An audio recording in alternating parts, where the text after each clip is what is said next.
Okay, so paano po ba tayo nagko-convert ng mixed number to improper fraction? So for example, we have 1 and 1/2. First, we're going to multiply the denominator to whole number. Multiply lang po natin yon. And then, yung makukuha po natin na sagot is add po natin sa numerator. So 2 times 1 is 2 plus 1 is 3. So 3 as our numerator and then copy the denominator, which is 2. So, that's our improper fractions. Another example, 2 and 2/4. So, first, we're going to multiply the denominator to whole number. 4 times 2 is 8 plus 2 is 10. 10 as our numerator and then copy the denominator, which is 4. Okay, another example, 3 and 3/6.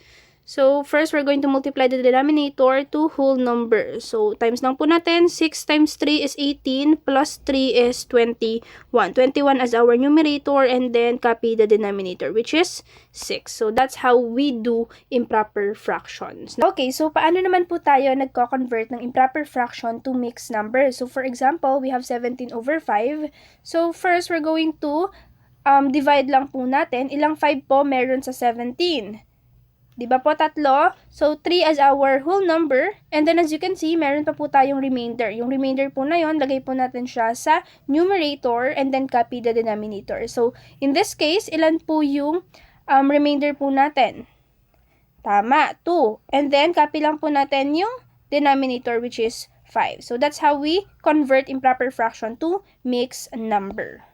Okay, another example, 7/3. Divide lang po natin. Ilang 3 po meron sa 7? 2. So, 2 as our whole number. And then, ilan po yung remainder natin dyan?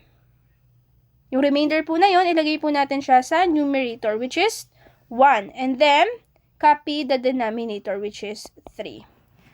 Okay, another example, 14/6. So, divide lang po natin. Ilang 6 po meron sa 14? 2. Tama. And then, ilan po yung remainder? Yung remainder po, ilagay po natin siya sa numerator. So, ilan yung remainder? 2. Tama.